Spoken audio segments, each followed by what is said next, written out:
ओम मुनित्रयं नमस्कृत्य उक्तिः परिभाव्य च वैयाकरणसिद्धान्तकौमुदीयं विरच्यते। सर्वेभ्यः श्रोतृभ्यः नमः। अस्माभिः गतपाठे यत् पठितं तद् एकवारं स्मरामः। वयं वैयाकरणसिद्धान्तकौमुदी इत्याख्यस्य ग्रन्थस्य तत्र अजन्तपुल्लिङ्गप्रकरणे भवामः।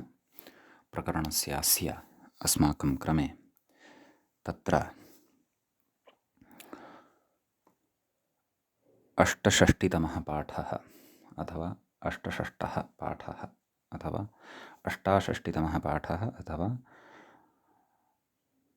अष्टाषष्टः पाठः गतपाठः प्रवृत्तः। तत्र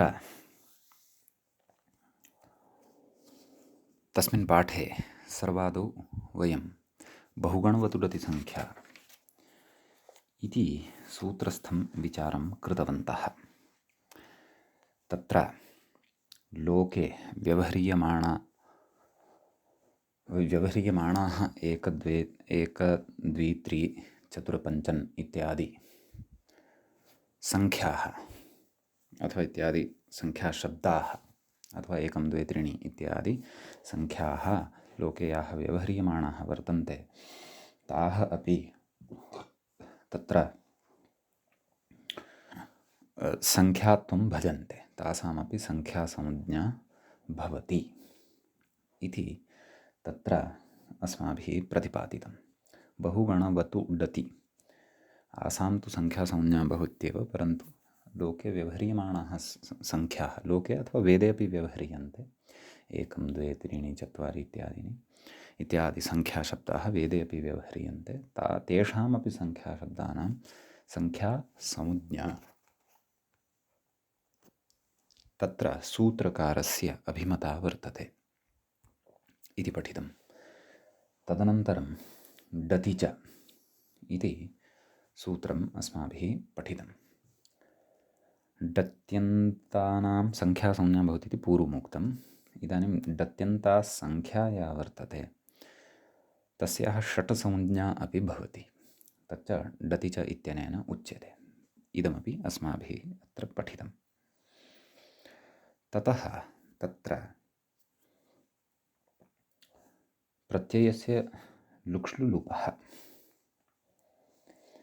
इति सूत्रम् अस्माभिः पठितं।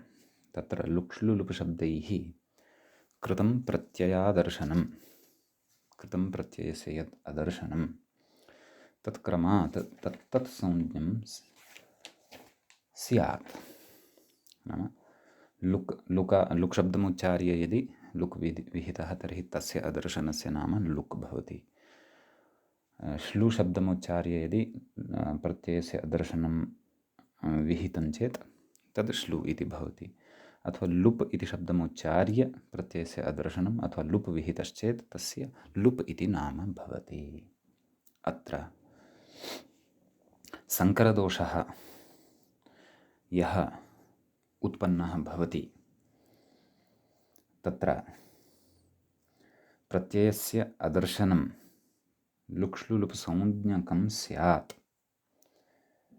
इति अर्थप्रतीतिः या सामान्यतया सूत्रं दृष्ट्वा भवति, तादृश अर्थप्रतीत्या साङ्कर्यदोषः यः जायते तस्य साङ्कर्यदोषस्य च अस्माभिः तत्र परिहारः उक्तः। तत्र लुक्ष्लुलुपः इति आवर्त्यते, तस्य आवर्तनं क्रियते, द्विः तद् पठ्यते। तेन लुक्ष्लुलुपशब्दैः कृतं प्रत्ययस्य अदर्शनं क्रमात् लुक्ष्लुलुपसंज्ञं स्यात् इति अर्थं वयं प्राप्नुमः। तेन लुका श्लोः अथवा लुपः ग्रहणं न भवति, श्लुना लुकः अथवा लुपः ग्रहणं न भवति, लुपा च श्लोः अथवा लुकः ग्रहणं न भवति इति तेन तत्र जुहोति अपि च हन्ति इत्यादिषु अनिष्टं प्रसृतं न भवति इति अपि अस्माभिः तत्र पठितम्।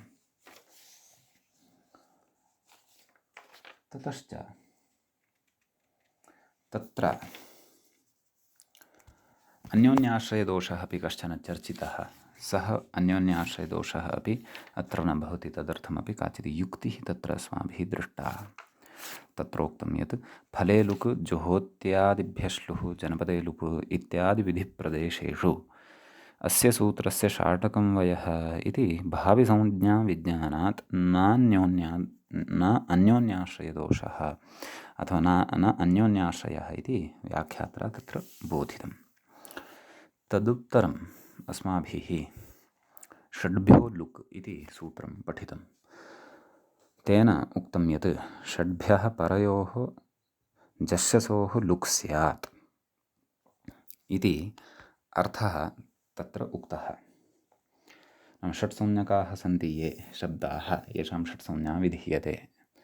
सद्यः एव डति च इत्यनेन सूत्रेण डतिप्रत्ययान्तस्य तत्र कति इति शब्दस्य षट्संज्ञा अस्माभिः विहिता। नित्यबहुवचनान्तः सः शब्दः, अतः जसि शसि च परतः तत्र षट्संज्ञकः एषः शब्दः भवति, अतः तस्य जस् अपि च शस् इत्यस्य लोपः भवति। जसि परतः इति न, परन्तु तस्य जसः एव लोपः भवति, शसः च लोपः, तत्र लुक् भवति, लोपः न लुक् भवति। कति कति इति स्थितिः लब्धा वर्तते। तत्र प्रथमाविभक्तेः कति इति रूपं यदस्माभिः प्राप्तं नित्यबहुवचनान्तमेव हि तत् समीचीनं। तत्र कति इत्यस्मात् जस् यः लुप्तः, तस्मिन् लुप्ते सत्यपि तदाश्रितं कार्यं भवति प्रत्ययलक्षणं समाश्रित्य अथवा प्रत्ययलक्षणद्वारा। तदर्थम् अस्माभिः अग्रिमं सूत्रं पठितं, प्रत्ययलोपे प्रत्ययलक्षणम् इति। तेन किमुक्तं? प्रत्यये लुप्ते तदाश्रितं कार्यं स्यात् इति तस्य अर्थः अस्माभिः तत्र दृष्टः। प्रत्ययः यदि लुप्तः भवति तर्हि लुप्ते प्रत्यये सति तदाश्रितं कार्यं, नाम तत् अलोपावस्थायां तं प्रत्ययम् आश्रित्य यत् कार्यं भवति स्म, यत्किमपि कार्यम्, अङ्गकार्यं वा अथवा अङ्गेतरकार्यं वा, तत् कार्यं भवति इति प्रत्ययलोपे सति प्रत्ययलक्षणविधायकम् इदं सूत्रम् अस्माभिः तत्र पठितम्। अस्य प्रयोजनं तु मया लाघवेन राजपुरुषः इत्यादिषु राजन् इत्यत्र राजन् पुरुष इत्यत्र नकारस्य न लोपः प्रातिपदिकान्तस्य इत्यनेन लोपः भवति प्रत्ययलक्षणं समाश्रित्य। कुतः? यतोहि तत्र सः राजन् इत्यस्य पदत्वमपि अपेक्षितं, प्रातिपदिकत्वं तु अस्ति एव। पदत्वं तावता न लप्स्यते यावता तस्य सुबन्तत्वं न स्यात्। अतः सुबन्तत्वलाभाय तत्र अस्माभिः प्रत्ययलक्षणं समाश्रित्य निर्वाहः क्रियते। एवमेव एकं लघु प्रयोजनम् अत्र प्रस्तुतं। तादृशानि अन्यानि विभिन्नानि प्रयोजनानि अस्माभिः तत्र अस्माभिः अवलोकयिष्यन्ते। शास्त्रे बहुषु स्थलेषु तत्र अस्माभिः द्रक्ष्यन्ते। समीचीनं। ततः तत्र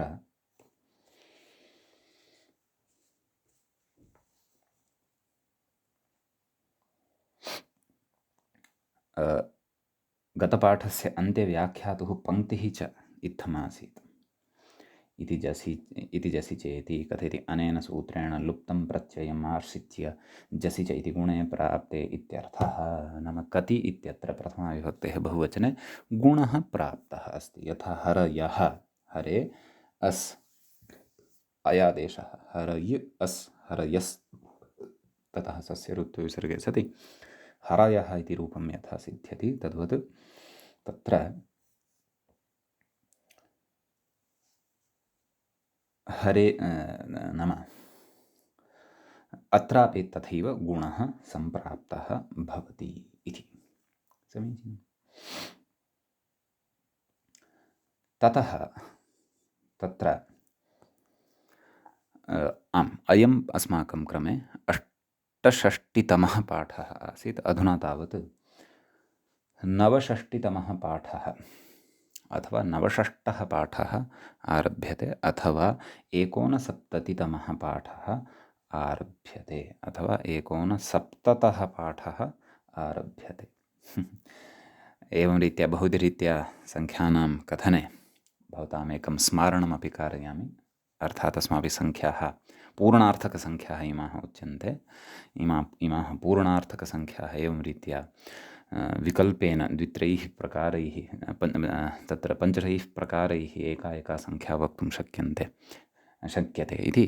यद्यपि विस्तरेण तु पूर्णार्थकसङ्ख्याविषये वयम् अग्रे पठिष्यामः तत्र तद्धितेषु। सम्यक्, अस्तु। तर्हि 69तमे पाठे तत्र प्रथमतया अस्माभिः अग्रे अधुना सूत्रं पठनीयं वर्तते, यत् तद्भवति एवं। सूत्रमस्ति नलुमताङ्गस्य इति। तत्र सूत्रे प्रथमं पदं वर्तते न इति। समीचीनम्। इदम् अव्ययपदं भवति। सम्यक्, निषेधपरकम् अव्ययं भवति। लुमता इति द्वितीयं पदं भवति। तृतीयाविभक्तेः एकवचनान्तम् इदं पदं भवति। अङ्गस्य इति अङ्ग इति शब्दस्य षष्ठीविभक्तेः एकवचनं भवति। अङ्गस्य।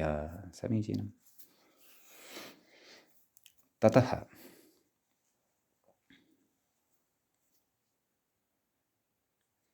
तत्र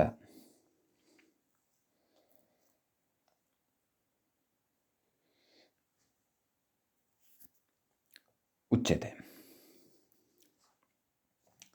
विग्रहः अत्र वक्ष्यते। आदौ व्याख्याता किं कथयन्नस्ति तत् पश्यामः। अनुवृत्तिविषये कथयन्नस्ति सः। प्रत्ययलोपे प्रत्ययलक्षणम् इत्यनुवर्तते। यतोहि वयं पश्यन्तः स्मः, प्रथमाध्यायस्य प्रथमपादस्य 62तमं सूत्रं भवति प्रत्ययलोपे प्रत्ययलक्षणं। साक्षात् ततः अग्रिममेव सूत्रं 63तमं सूत्रं नलुमताङ्गस्य इति भवति। तत्र प्रत्ययलोपे प्रत्ययलक्षणम् इति अनुवर्तते। सम्यक्। तत्र प्रत्ययलोपे प्रत्ययलक्षणे सति एवं खलु क्वचित् अङ्गकार्यं न भवति इति उच्यमानं वर्तते। अर्थात् प्रत्ययलक्षणे सति यत् कार्यं प्राप्यमाणं भवति गतसूत्रेण किमुक्तं, प्रत्यये लुप्ते अपि तदाश्रितं कार्यं स्यात् इति खलु उक्तं। तर्हि तस्य कार्यस्य प्रकृते निषेधः अस्ति उच्यमानः। समीचीनम्। अपि च पश्यन्तु, अवधानेन वयम् अत्र सूत्रार्थं द्रक्ष्यामः, परन्तु ततः पूर्वं लुमता इत्यस्य विग्रहः उच्यमानः वर्तते व्याख्यात्रा। पश्यन्तु, लु इति एकदेशः अस्य अस्ति इति लुमान् इति। एवं खलु। लु, पश्यन्तु, लुक्, श्लु, लुप् एतेषां त्रयाणामपि कश्चन एकः देशः वर्तते। एकः वर्णः इति न उच्यते, एकः देशः वर्तते। कः? लु। लु इति सर्वत्रापि समानतया वर्तते, वा न वा? अतः वस्तुतः इतोपि पूर्वमत्र सरलतया विग्रहः कथनीयश्चेत् लु अस्य अस्ति इति लुमान्। एवं खलु।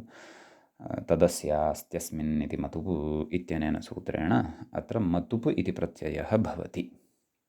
गुरु अस्य अस्ति इति गुरुमान् इति यथा कथयामः खलु, तद्वद् लु अस्य अस्ति इति लुमान्, बुद्धि अस्य अस्ति इति बुद्धिमान् तद्वत्। तस्य लुमत् इति शब्दस्य तृतीया विभक्तेः एकवचनान्तं मतुबन्तम् इदं रूपं भवति लुमता इति। सम्यक्।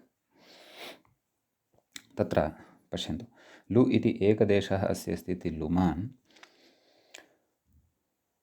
ततः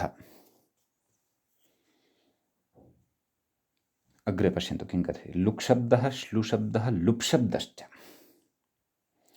तेन शब्देन प्रत्ययलोपे विहिते सति प्रत्ययनिमित्तकम् अङ्गकार्यं न स्यात् इत्यर्थः। इति सूत्रस्य अर्थः भवति। सम्यक्। तदाह लुक्ष्लु इति इत्यादिना मूले अपि इदमेव अस्ति उच्यमानं। मूले पश्यन्तु।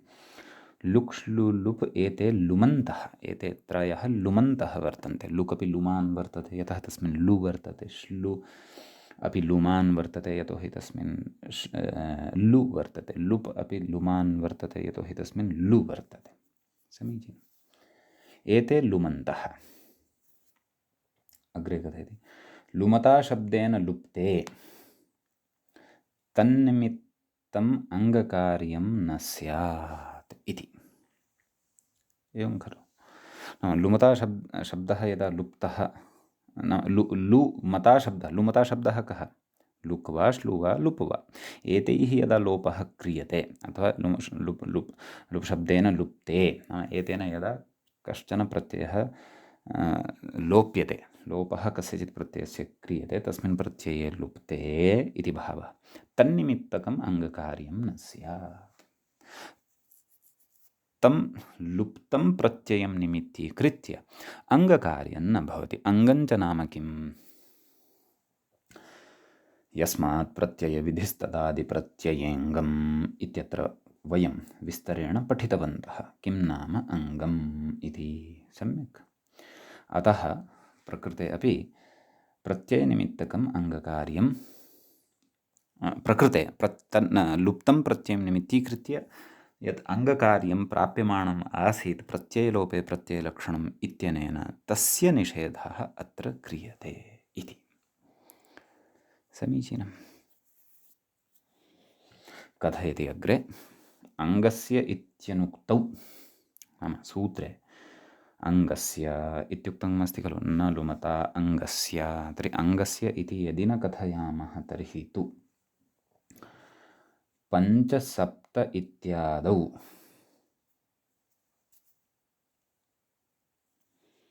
सुप्तिङन्तम् इति पदसंज्ञा न स्यात्। एवं खलु। नाम अङ्गस्य इति ग्रहणं यदि न क्रियेत, इतः यः विचारः क्रियमाणः वर्तते सः विशिष्टः कश्चन विचारः यद्यपि मूलेन उक्तः वर्तते, पङ्क्तिद्वयं त्रयं पठित्वा तदनन्तरं पुनः कति इत्यत्र एव आगन्तव्यं वर्तते। सः विचारः बुद्धौ स्थापनीयः। मुख्यतया वयं तं विचारम् अत्र कुर्वन्तः स्मः। कति इत्यत्र गुणः प्राप्तः भवति जसि च इत्यनेन, सः गुणः अत्र न भवति इति बुद्धौ स्थापयामः। समीचीनम्। तर्हि तत्र अग्रे उच्यते अङ्गस्य इत्यनुक्तौ, नाम अङ्गस्य इति यदि नोच्येत न लुमता अङ्गस्य इत्यत्र कथयति पञ्चसप्त इत्यादौ सुप्तिङन्तं पदम् इति पदसंज्ञा न स्यात् इति। कथयति कुतः? जश्शसोर्लुकालुप्तत्वात् इति।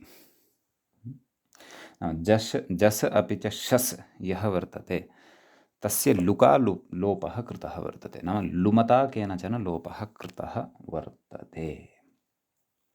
समीचीनम्। अत्र अतीव भवन्तः एकाग्रतया शृण्वन्तु, चिन्तनं च कुर्वन्तु।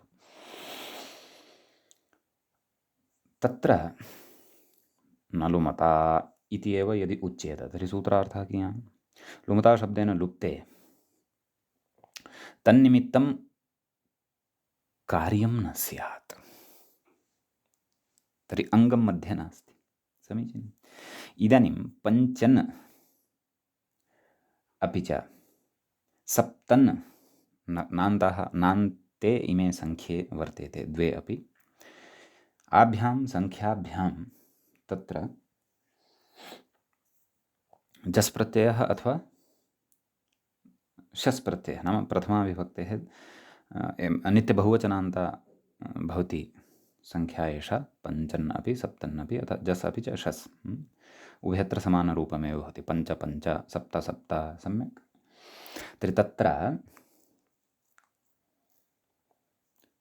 पञ्चन् सप्तन् इत्यवस्थायाम्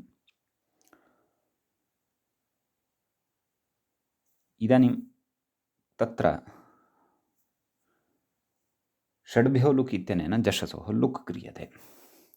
कुतः? यतः पञ्चन अपि च सप्तन इत्यनयोः अपि षट् संज्ञा एव भवति। केन? डति च इत्यनेन न। पठिष्यते तत्तु अग्रे। केन? षणान्ता षट् इत्यनेन। समीचीनं।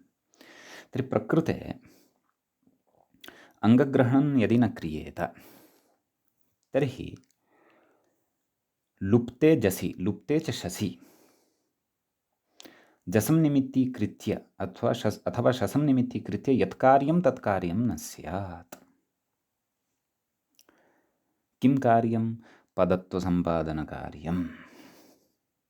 एवं खलु? तत्र जस् कः वर्तते? सुप् वर्तते। शस् अपि कः वर्तते? सुप् वर्तते। सुप् दिङन्तं पदम् इति खलु वयं कथयामः। पदसंज्ञा कस्य वक्तव्या वर्तते? सप्त, पञ्च। अत्र नकारस्य लोपः भवति। न लोपः प्रातिपदिकान्तस्य इत्यनेन, परन्तु तत्र पदसंज्ञा वक्तव्या वर्तते। एवं खलु? तर्हि पदसंज्ञा न स्यात्। यतः पदसंज्ञा तत्र अङ्गकार्यं न भवति वा न वा? पदसंज्ञा भिन्नं कार्यं वर्तते।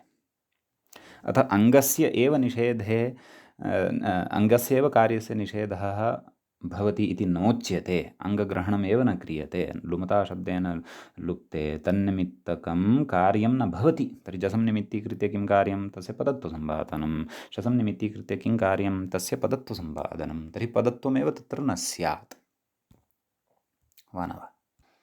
एवं तर्हि पदत्वमेव यदि न स्यात् तर्हि किं स्यात्? अग्रे कथयति। ततश्च न लोपः प्रातिपदिकान्तस्य यदि न लोपः न स्यात् इति। तर्हि प्रातिपदिकं तु तद् वर्तते। पञ्चन् सप्तन् प्रातिपदिकत्वे दोषः नास्ति, परन्तु पदत्वाभावे पदत्वं तस्य न स्यात्। यतः अङ्गेतरकार्यस्यापि निषेधः स्यात् यदि अङ्गस्य इति ग्रहणं न क्रियेत सूत्रे। तर्हि तत्र एवं तस्य पदत्वाभावात् न लोपः प्रातिपदिकान्तस्य इत्यनेन नकारस्य लोपः एव न स्यात्। यतः वयं जानीमः, वयं पठितवन्तः स्मः, न लोपः प्रातिपदिकान्तस्य इत्यस्मै सूत्राय तत्र पदस्य नान्तत्वम् अपि अपेक्षितं, पदत्वम् अपि अपेक्षितं। नैव सत्यं, नान्तत्वं तु अपेक्षितमेव, परन्तु मुख्यतया प्रातिपदिकत्वमपि अपेक्षितं, पदत्वमपि अपेक्षितं। प्रातिपदिकसंज्ञा अपि अपेक्षिता, पदसंज्ञा अपि अपेक्षिता। सम्यक्। अतः अङ्गस्य इत्युक्तम्। अतः सूत्रे अङ्गस्य इति उक्तम्। अङ्गस्य इति वचने सति तु अङ्गभिन्नकार्यं यद् वर्तते पदकार्यं तत्तु सम्भवति। पदसंज्ञा तु भवत्येव पञ्चन इत्यस्य शसं जसं च आश्रित्य। अङ्गकार्यं यदि किमपि वर्तते तन्न भवति। अङ्गं पुरस्कृत्य किमपि कार्यं यदि विहितं भवति तन्न भवति इति निषेधः उच्यते। एवं किल? ततः अग्रे किं कथयति? एवञ्च जसि लुका लुप्ते। एवं खलु? अपि च अत्र नाम पञ्चन् सप्तन् इत्यत्र इतोपि कथयामि। न लोपः प्रातिपदिकान्तस्य इति कार्यं न च अङ्गकार्यम्। अङ्गाधिकारे तत् सूत्रं न पठितं वर्तते। अङ्गात् बहिर्भूतं वर्तते। अङ्गाधिकारः क्व? षष्ठाध्यायस्य चतुर्थपादस्य प्रथमसूत्रादारभ्य तत्र सप्तमाध्यायपरिसमाप्तिं यावत्। एवं खलु? अयं तु ततः अग्रे वर्तते, अष्टमाध्याये वर्तते। अतः अङ्गकार्यमिदं नास्ति, परन्तु अङ्गस्य इति ग्रहणाभावे सर्वविधस्यापि कार्यस्य निषेधः भवति स्म, पदकार्यस्यापि निषेधः भवति स्म। न लोपः प्रातिपदिकान्तस्य इत्यस्य कृते पदत्वं खलु अपेक्षितं, तदा तस्य प्रवृत्तिः खलु भवति। सम्यक्। कति इत्यत्र तु तथा नास्ति। वा न वा। कति इत्यत्र यः गुणः प्राप्यमाणः वर्तते जसि च तत् अङ्गकार्यम् अस्ति। जसि च अङ्गाधिकारे अपि तत् सूत्रं पठितं वर्तते। सम्यक्। अस्तु, अग्रे पश्यामः किं कथयन् अस्ति पश्यन्तु। एवञ्च जसि लुका लुप्ते, नाम जसि प्रत्यये परतः लुका लोपे सति केन लोपः क्रियते तत्र अस्माकं सूत्रं षड्भ्यो लुक् इत्यनेन। सम्यक्। लुका लुप्ते, यतः लुक् यः वर्तते सः लुमान् वर्तते। लुका लुप्ते कथयति प्रत्ययलक्षणाभावात्, नाम प्रत्ययलोपे प्रत्ययलक्षणम् अर्थात् प्रत्ययलुप्ते अपि तदाश्रितं कार्यं स्यात् इति यदुच्यते तन्न भवति, तस्य अभावो भवति। एवं खलु। प्रत्ययलक्षणाभावात् जसि च इति गुणः न भवति। जसि च इत्यनेन सूत्रेण तत्र गुणः न भवति इति अभिप्रेत्य उदाहरति। सम्यक्। समीचीनम्। इति अभिप्रायं पुरस्कृत्य अत्र उदाहरति। किं कति इति मूले पश्यन्तु। कति कति कति वारद्वयम् उक्तमस्ति। कति कति अर्थात् तत्र प्रत्ययलक्षणस्य निषेधः न लुमुताङ्गस्य इत्यनेन कृतः इति कृत्वा इदानीं प्रकृते लुमुताशब्देन लुप्ते तन्निमित्तम् अङ्गकार्यं किं जसि च इत्यनेन गुणः यः वर्तते तदेव अङ्गकार्यं वर्तते। तद् अङ्गकार्यं न प्रवर्तते। सम्यक्। अतः प्रथमाविभक्तेः बहुवचने कति इति शब्दः अपि सिद्धः भवति। द्वितीयाविभक्तेः बहुवचने अपि कति इति शब्दः तत्र सिद्धः भवति। समीचीनम्। ततः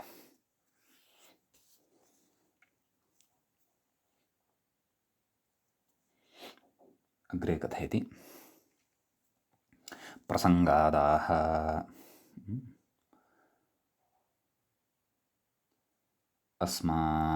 अस्मदिति मूले क्व अस्ति अस्मत् तत्तु अग्रे, परन्तु अन्यानि अपि रूपाणि पश्यन्तु। अग्रे तृतीयाविभक्तेः एकवचनस्य रूपं दत्तं मूले किं कतिभिः भिस् प्रत्ययः भवति। तत्र तु हरिवदेव रूपं भवति, विशेषः नास्ति। अतः कतिभिः इति रूपं च अत्र सिद्ध्यति। ततः तत्र चतुर्थी विभक्तेः बहुवचने तत्र रूपं प्रदत्तं कतिभ्यः इति। समीचीनं। तत्र भ्यस् प्रत्ययः भवति, अतः कतिभ्यः इति भवति। सम्यक्। ततः षष्ठी बहुवचने कतीनां हरीणाम् इतिवत् निमित्ताभावे अणत्वप्रसङ्गः नास्ति। कतीनां।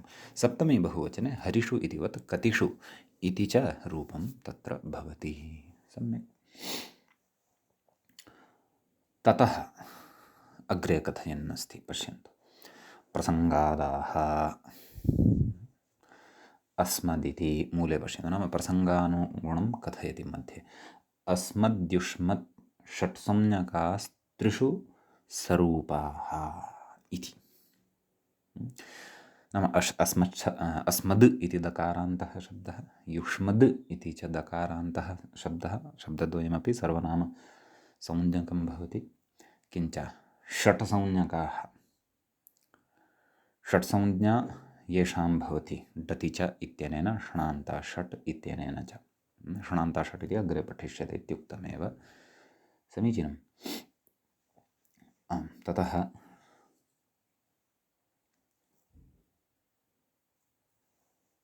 एवं तत्र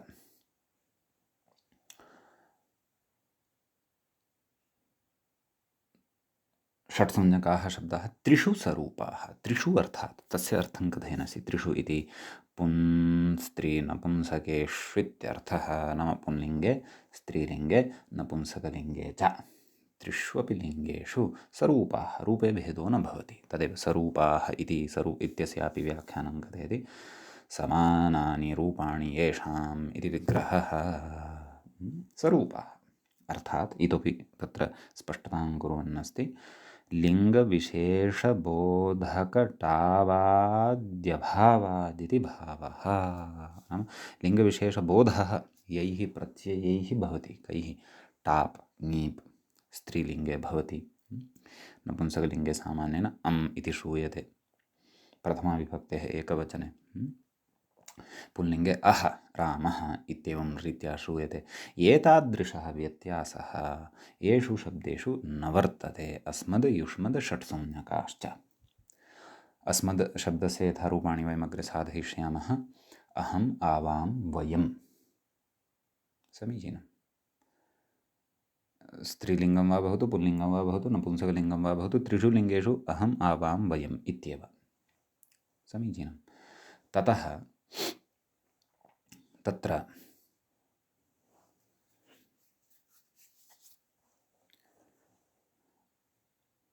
युष्मद् शब्दे अपि एवमेव। त्वं, युवां, यूयं त्रिषु लिङ्गेषु इदमेव परिवर्तनमेव नास्ति। षट्संज्ञकाः। कति शब्दः यथा षट्संज्ञकः लब्धः, कति छात्राः, कति महिलाः, कति पुरुषाः, कति वृक्षाः, कति यन्त्राणि, कति कूप्यः, एवं रीत्या तत्रापि समानमेव रूपं भवति। रूपभेदः न भवति। अग्रे न चैवं सति अलिङ्गे युष्मदस्मदी इति साम आकमिति सूत्रभाष्यविरोधः इति वाच्यम्। इतः अग्रे किञ्चित् कश्चन विशेषः उच्यमानः वर्तते। उद्ग्रन्थस्थः विशेषः उच्यमानः वर्तते। तम् एकवारं शृणुमः तावदेव। मूलस्थः विचारः तु अस्मद्युष्मद् षट्संज्ञकास्त्रिषु स्वरूपाः इति पङ्क्तिगतः यः विचारः, सः विचारस्तु अत्र सम्पन्नः। समीचीनम्। अग्रे कथयति न चैवं सति अलिङ्गे युष्मदस्मदी। युष्मच्छब्दः शब्दश्च अलिङ्गे, नाम तेषां किमपि, नाम अनयोः द्वयोः शब्दयोः लिङ्गमेव किमपि न भवति इति साम आकमिति सूत्रभाष्यविरोधः इति वाच्यं। नाम साम आकम् इत्यस्मिन् सूत्रभाष्ये एवमुक्तं वर्तते। अतः विरोधः भवति खलु। तत्र तु अनयोः द्वयोः शब्दयोः यत्किमपि लिङ्गमेव न खलु भवति। परन्तु ग्रन्थकारः अत्र किं कथयन् अस्ति? त्रिषु स्वरूपाः। त्रिषु अर्थात् कोऽर्थः? पुल्लिङ्गे अपि, स्त्रीलिङ्गे अपि, नपुंसकलिङ्गे अपि, एवं खलु। तर्हि तथा कथं वदति? तत्र अलिङ्गे युष्मदस्मदिति साम आकमिति सूत्रभाष्ये उक्तं खलु। नाम न विद्यते लिङ्गं ययोः, ते अलिङ्गे। युष्मदस्मद् इत्यनयोः विषये उच्यमानम् अस्ति। नाम लिङ्गमेव अनयोः किमपि नास्ति। तर्हि कथं त्रिषु स्वरूपाः इत्युक्तं? परन्तु भाष्यविरोधः जायते इति न वक्तव्यं। कुतः न वक्तव्यं? तत् प्रतिपाद्यते। किम्? पदान्तरसन्निधानं विना, नाम एतेषाम् अनयोः, नाम युष्मच्छब्दः अस्मत्शब्दश्च यः वर्तते, तयोः पदान्तरसन्निधानं विना, नाम पदान्तरसन्निधानं नाम विशेषणपदं यदि किमपि न प्रयुक्तं भवति तर्हि पदान्तरसन्निधानं विना लिङ्गविशेषः, विशिष्टः कोऽपि विशिष्टं किमपि लिङ्गं युष्मदस्मदशब्दाभ्यां न प्रतीयते इति हि तदर्थः इति तस्य अर्थः वर्तते। भाष्ये या पङ्क्तिः उक्ता वर्तते अलिङ्गे युष्मदस्मदी इति खलु। यथा त्वं बालः, त्वं पुत्री, त्वं मित्रम्, एवं रीत्या बालः, पुत्री, मित्रम् इत्यादि पदान्तरसन्निधानं यदि नास्ति, नाम विशेष्यभूतस्य अन्यस्य पदस्य प्रयोगः यदि तत्र नास्ति, तदा युष्मदस्मच्छब्दयोः लिङ्गप्रतीतिर्न भवति इति भाष्यस्य तस्य वचनस्य अभिप्रायः वर्तते। न तु अयम् अभिप्रायः यत् एतेषां शब्दानां किमपि लिङ्गमेव न भवति इति अभिप्रायः नास्ति। सम्यक् कथयति। एतमेव विषयम् इतोपि प्रमाणीकृत्य अग्रे इतोपि स्फुटीकुर्वन्नस्ति। नाम लिङ्गं भवति एतेषां, यस्मिन् लिङ्गे प्रयुज्यते तदेव लिङ्गम् एतेषां भवति, रूपभेदः नास्ति तावदेव।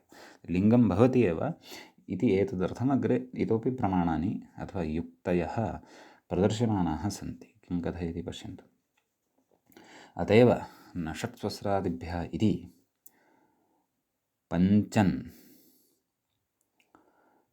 पञ्चन्नादि षट्संज्ञकेभ्यः टाप् ङीप् निषेधः सङ्गच्छते। सूत्रकारेण स्वयमेव उक्तं वर्तते, पश्यन्तु। नषट्स्वस्रादिभ्यः षट्संज्ञकाः ये सन्ति शब्दाः, स्वस्रादिगणे पठिताश्च सन्ति ये शब्दाः, तेभ्यः न किं न भवति, टाप् न भवति, ङीप् च न भवति इति कथयति। पञ्चन्नादि नाम पञ्चनित्यादयः शब्दाः षट्संज्ञकेभ्यः नाम पञ्चनित्यादयः षट्संज्ञकाः ये शब्दाः वर्तन्ते तेभ्यः टाप् ङीप् निषेधः सङ्गच्छते। तेभ्यः टाप् अपि च ङीप् इत्यनयोः निषेधः सङ्गतः भवति, निषेधः सङ्गच्छते। कथयति अन्यथा स्त्रीत्वाभावादेव तदभावे किन्तेन इति।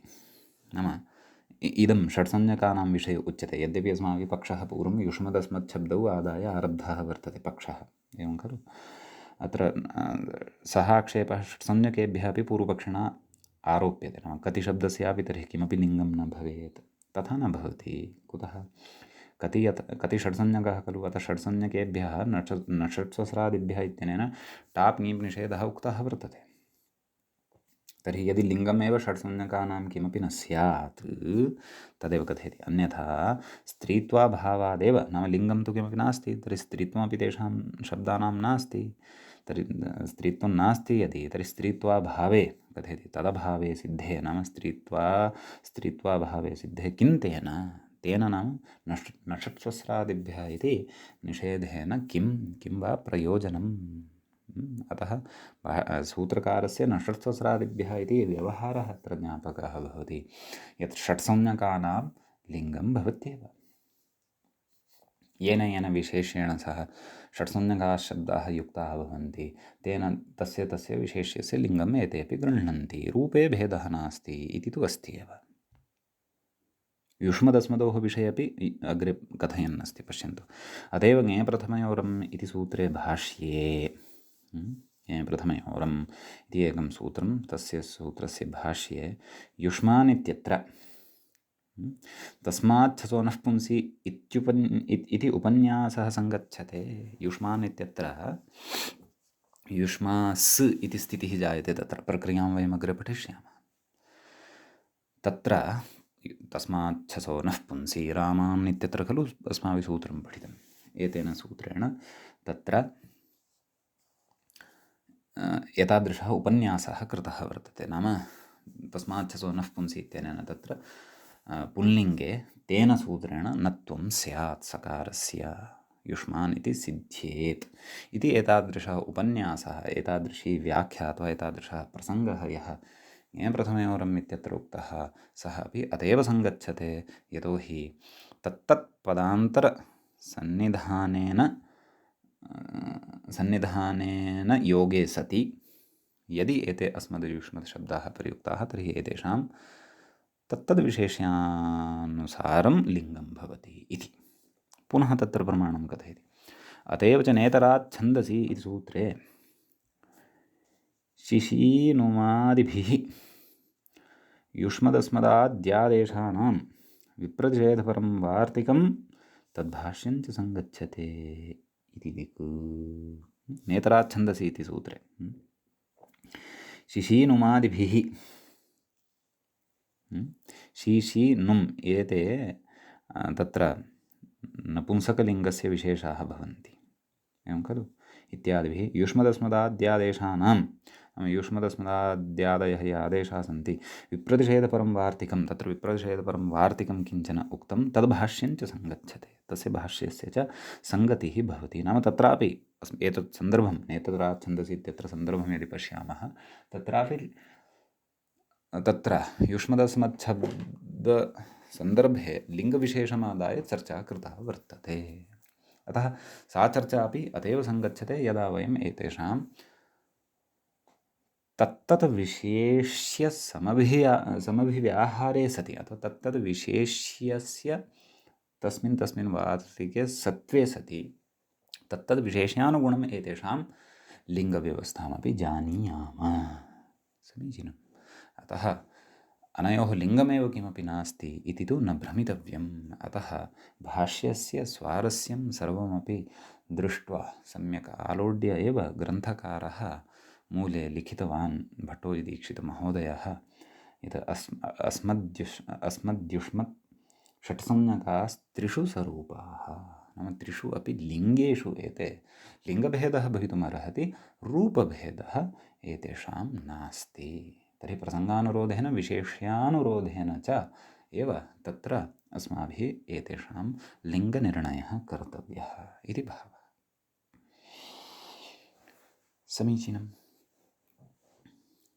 इति एतावान् विशेषः एतत् पङ्क्तिगतः अस्माभिः अत्र ज्ञेयः। अधुना तावत् तत्र अग्रे वयं प्रविशामः। अग्रे विमर्शः अधुना क्रियते। त्रिशब्दे विशेषमाह इति, नाम त्रिशब्दः यः वर्तते तस्मिन् इदानीं विशेषः कथ्यते। यतः वयं जानीमः, वयम् इकारान्तपुल्लिङ्गप्रकरणं पठन्तः स्मः। अजन्तपुल्लिङ्गप्रकरणेपि इकारान्तेषु वयं स्मः। तत्र हरिशब्दविषयादौ पठितं, तदनन्तरं पतिशब्दविषये पठितं, तदनन्तरं कतिशब्दविषये पठितं सम्यक्। अधुना त्रि इति शब्दः अपि इकारान्तः वर्तते। सः पुल्लिङ्गस्थः अपि, स्त्रीलिङ्गे अपि अस्ति, नपुंसकलिङ्गे अपि अस्ति, परन्तु पुल्लिङ्गे अपि अस्ति। अतः पुल्लिङ्गस्थव्यवस्था त्रि इति इकारान्तस्य शब्दस्य विषये उच्यमाना वर्तते। सम्यक्। त्रिशब्द इति मूले पश्यन्तु। त्रिशब्दः नित्यं बहुवचनान्तः, नाम अस्य एकवचनं नास्ति, अपि च द्विवचनं नास्ति। त्रि इति शब्दः बहुवचने एव उपयुज्यते। सम्यक्। तत्र व्याख्याता तु तावत् साक्षात् षष्ठीविभक्तेः प्रयोगस्य विषये चर्चां कुर्वन्नस्ति। वयम् अन्यानि अपि रूपाणि अस्य साधयामः। मूले वयं पश्यामश्चेत् प्रथमाविभक्तेः बहुवचनान्तं रूपं प्रदत्तं वर्तते। समीचीनं। तच्च वर्तते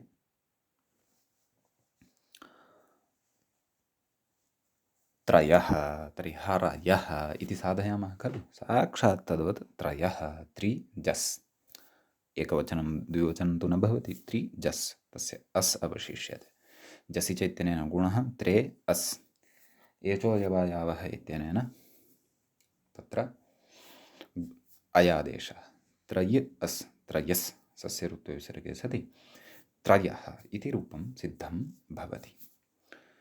द्वितीयायां विभक्तौ यथा हरीन् साधितं तद्वत् त्रीन्, त्रिशस्, त्रि अस्, पूर्वसवर्णदीर्घः, एवं खलु, त्रीस्, तस्मात् छसो नः पुंसि इत्यनेन सकारस्य नकारः त्रीन् इति रूपं सिद्धं भवति।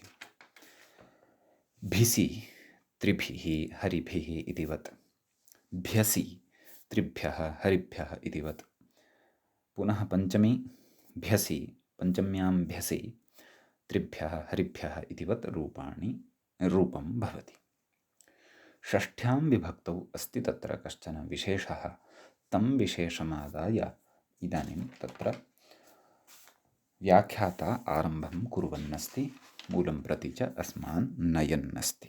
किं कथयति? त्रिशब्दे विशेषमाह, त्रिशब्द इति कथयति, त्रि आम् इति स्थिते। समीचीनं। नुटि दीर्घे त्रि आम् इति स्थितिः, यथा हरि आम् इति खलु कुर्मः। नुटि, नुट्केन ह्रस्वनद्यापो नुटु इत्यनेन उडागमः क्रियते। त्रि आम्, त्रि न आम्, त्रि नाम् इति स्थितिः जायते खलु नुटि। दीर्घे, दीर्घङ्केन नामि इत्यनेन, एवं खलु, त्रि नाम् इति स्थितिः जाता। कथयति? अणत्वे त्रीणाम् इति प्राप्ते, नाम त्रीणाम् इत्यस्य इति रूपं स्यात् इति प्राप्यमाणं स्यात्, परन्तु प्रकृते तत्र नामी इत्यनेन दीर्घः भवतु ततः पूर्वम् अथवा तस्याः व्यवस्थायाः बाधं कृत्वा वा विशेषः कश्चन उच्यते। स च विशेषः अस्ति। वस्तुतः नाम् इत्यवस्थायामेव तत्र विशेषः उच्यमानः वर्तते। पश्यन्तु, त्रयस्त्रयः इति तत्र सूत्रे द्वे पदे स्तः। त्रयेः इति एकं पदं, त्रयः इति च अपरं पदं भवति। त्रयेः इति षष्ठीविभक्तेः एकवचनान्तं पदं भवति। त्रयः इति तत्र प्रथमाविभक्तेः एकवचनान्तं पदं भवति त्रयः इति। यद्रूपम् अस्माभिः साधितं सः त्रयः, तत्त्रयः न, प्रथमा बहुवचने यद्रूपं साधितं खलु त्रयः, तन्नास्ति इदं तु अयं तु अकारान्तः त्रय इति आदेशः वर्तते। सम्यक्। व्याख्याता कथयति, आमि सर्वनाम्नः सुट् इत्यतः आमि इत्यनुवर्तते, तदाह त्रिशब्दस्य इत्यादिना। मूले सूत्रार्थं पश्यन्तु। त्रिशब्दस्य त्रयादेशः स्यादामि इति। त्रिशब्दः यः वर्तते तस्य स्थाने त्रय इति आदेशः भवति। कदा? आमि परतः। समीचीनम्। तर्हि तत्र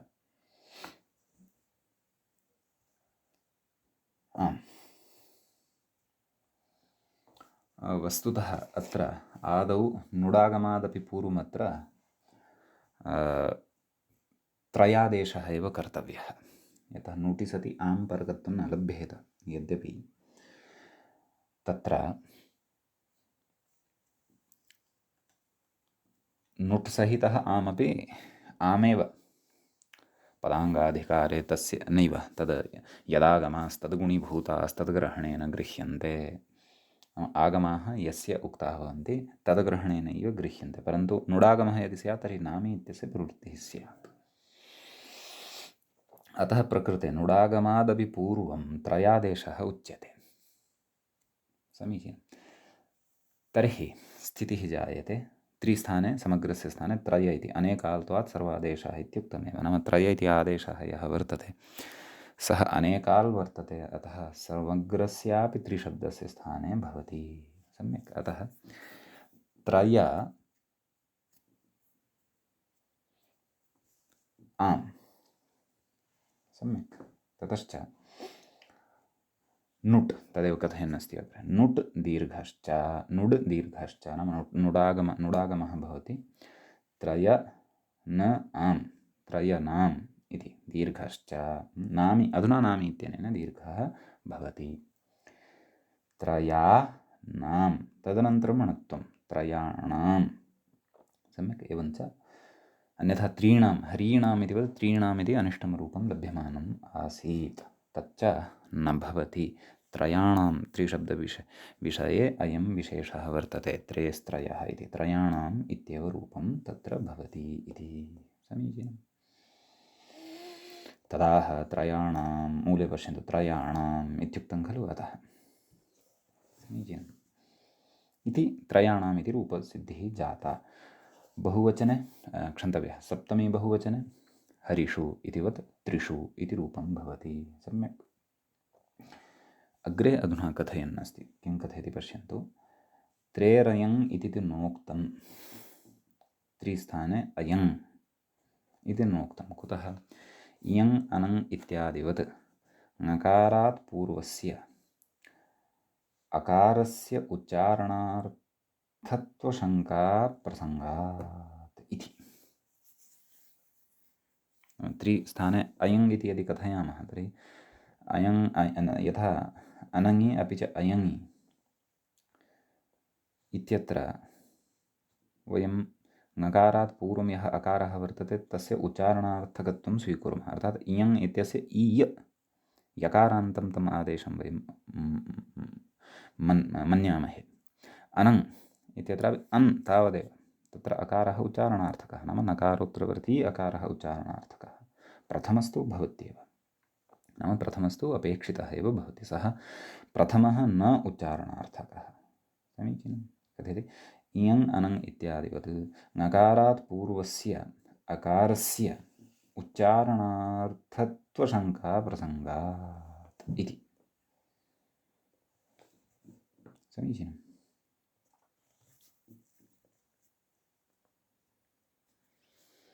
परन्तु ङित्वात् अन्तादेशः अपि स्यात् खलु। इकारस्य स्थाने अन्तादेशः यदि स्यात् तर्हि किं स्यात्? तर अय। सत्यम्, अन्तादेशे स्थितिः का लभ्येत? त्रय्। परन्तु अकारान्तता न स्यात्, यकारान्तता स्यात्, त्रय् इति।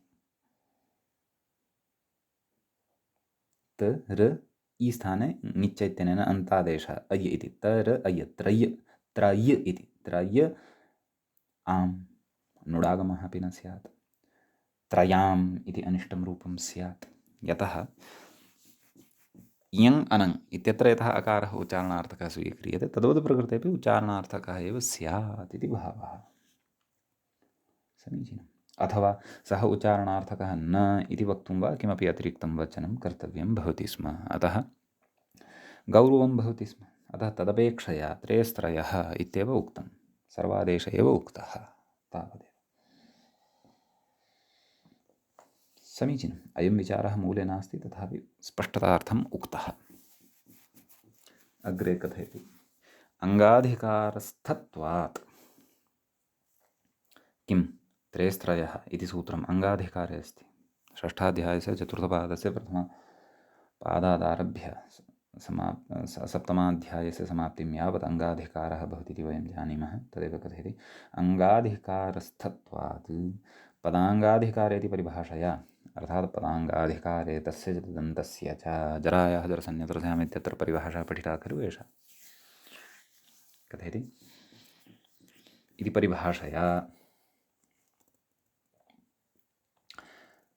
त्रेरिति तदन्तग्रहणं, त्रयस्त्रय इत्यत्र त्रे इति नाम शब्दस्य एव त्रयस् इति आदेशः न, परन्तु त्रिशब्दान्तस्यापि त्रयस् इति आदेशः भवति इति कथयति। त्रेरिति तदन्तग्रहणम् इति अभिप्रेत्य उदाहरति। किम् उदाहरति? परमत्रयाणाम् इति पश्यन्तु। परमत्रयाणाम् इति रूपं साधयामः। त्रयाणाम् इति साधितं, परन्तु अधुना परमत्रयाणाम् इत्यपि सिद्ध्यति। तस्य कथं विग्रहः? परमाश्च ते त्रयश्च इति विग्रहः। सम्यक्। परम जस्, त्रि जस्, परमधारयः भवति, समासः सुब्लुक्, परमत्रि इति अवशिष्यते। परमत्रि इति अस्मात् शब्दात् तत्र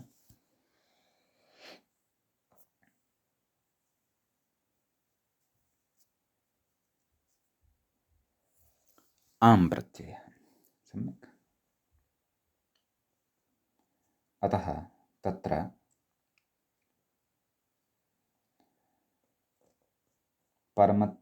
त्रि आम् इत्यवस्थायाम् अत्रापि त्रेस्त्रयः इति प्रवर्तते। नाम त्रिशब्दान्तः यः परमत्रिशब्दः तत्र विद्यमानः यः त्रि इति तस्यापि त्रयादेशः भवति। अतः परमत्रय आम्, ततः त्रयाणाम् इति यथा साधितं तद्वत् परमत्रयाणाम् इत्यपि सिद्ध्यति। सम्यक्। त्रिशब्दान्तस्य तु सूत्रे त्रयादेशः नोक्तः, केवलत्रिशब्दस्य एव उक्तः इति तथा न। अङ्गाधिकारे इदं सूत्रं वर्तते, अतः पदाङ्गाधिकारे तस्य दन्तस्य च ग्रहणं भवति इति वयं जानीमः। अतः तदन्तस्यापि अत्र त्रिशब्दस्य तत्र त्रयादेशः भवति इति। पुनः तदन्तस्य इति उक्त्वापि समग्रस्य परमत्रिशब्दस्य न भवति। तदपि अस्माभिः पूर्वं पठितमस्ति, भवन्तः स्मरेयुः इति चिन्तयामि। निर्दिश्यमानस्यादेशाः भवन्ति, नाम यः निर्दिष्टः अस्ति, सूत्रे साक्षात् निर्दिष्टः भवति त्रि, तस्यैव आदेशः भवति, न तु समग्रस्य परमत्रि इत्यस्य। अन्यथा तत्रापि समग्रस्य निर्जरशब्दस्य स्थाने जरसादेशः भवति स्म। समीचीनम्। अतः सापि परिभाषा अत्र स्मर्तव्या भवति। स्पष्टत्वात् व्याख्यात्र नोक्तं, परन्तु तत् स्मर्तव्यं तदपि अत्र। सम्यक्। अग्रे कथयति प्रियास्त्रयः यस्येति प्रियत्रिशब्दः बहुव्रीहिः। इदानीम् अग्रे मूले यदुक्तं गौणत्वे तु नेति केचित् इति यदुक्तं तद्विषये अग्रे उच्यमानं वर्तते। किं कथयति? प्रियाः त्रयः यस्य त्रयः प्रियाः वर्तन्ते। समीचीनम्। इति प्रियत्रिशब्दः बहुव्रीहिः। कथं विग्रहः? प्रियजस्त्रयजस् अनेकमन्यपदार्थेन समासः। सुब्लुक् प्रियत्रि इति शब्दः सिद्ध्यति। समीचीनं। कथयति तस्य पदार्थप्रधानत्वात् बहुव्रीहौ अन्यपदार्थप्रधानत्वं खलु भवति। एकदविबहुवचनानि सन्ति। सम्यक्। एकवचनमपि भवति, द्विवचनमपि भवति, बहुवचनम् अपि भवति इति। अतः हरिवत् रूपाणि तत्र भवन्ति प्रियत्रीणां हरीणाम् इति वत्। परन्तु पूर्वम् एका पङ्क्तिः अस्ति खलु मूले, पश्यन्तु। गौणत्वे तु नेति केचित् इति अग्रे वक्ष्यति। अस्तु। कथयति अतः हरिवत् रूपाणि नाम प्रियत्री इति शब्दः। परमत्रय इति शब्दविषयः समाप्तः। इदानीं प्रियत्री इति शब्दचर्चा आरब्धा वर्तते इति अपि अत्र बुद्धिः कर्तव्या। समीचीनं। तर्हि हरिवत् रूपाणि भवन्ति। हरिवत् तस्य रूपाणि भवन्ति प्रियत्री शब्दस्य। कथयति तत्र त्रयादेशमाशङ्क्याः इति। त्रयादेशः अत्रापि स्याद् वा इति। यतोहि पदाङ्गादधिकारे तस्य च दन्तस्य चित्युक्तं खलु। अत्रापि त्रिशब्दः अन्ते अस्ति एव खलु प्रियत्री इत्यत्र। कथयति गौणत्वे तु नेति केचित्। गौणत्वे तु न भवति। यतः अत्र त्रिशब्दः गौणः भवति। गौणमुख्ययोः मुख्यकार्ये सम्प्रत्ययः इति न्यायः अस्माभिः पूर्वं श्रुतः, व्याख्यायामेव श्रुतः। एवं खलु। कथयति त्रिशब्दस्य उपसर्जनत्वे। एवं खलु। त्रयस्त्रयः इति न भवति इति केचिदाहुः इत्यर्थः। सम्यक्। त्रिशब्दस्य उपसर्जनत्वे सति त्रयस्त्रयः तदेव तत्र कारणं तदेव। गौणमुख्यो मुख्यकार्ये सम्प्रत्ययः। त्रयस्त्रयः इति न भवति नाम त्रयस्त्रयः नाम एतेन त्रयादेशः न भवति इति केचिदाहुः इति केचन कथयन्ति इत्यर्थः। कस्य? गौणे तु नेति। अतः हरीणाम् इति वदेव रूपं तत्र प्रियत्रीणाम् इति भवति इति भावः यत् मुख्ये मूले उक्तं। तत्र पुनः तं न्यायमपि स्मारयन् अस्ति। पश्यन्तु। गौणमुख्ययोः मुख्यकार्यसम्प्रत्ययः इति न्यायादिति भावः। त्रिशब्दः यत्र मुख्यतां भजते, स्वतन्त्रः त्रिशब्दः वा परमत्रि इति शब्दो वा। परमत्रि इति कर्मधारये अपि उत्तरपदप्राधान्यात् त्रिशब्दस्य प्राधान्यमेव अस्ति। वा न वा? प्रकृते चापि तत्र प्रकृते तु प्राधान्यं नास्ति। प्रकृते तु गौणत्वं वर्तते। एवं किल। अतः गौणमुख्ययोः मुख्ये कार्ये सम्प्रत्ययः, मुख्ये एव कार्यस्य सम्प्रत्ययः भवति इति न्यायात्।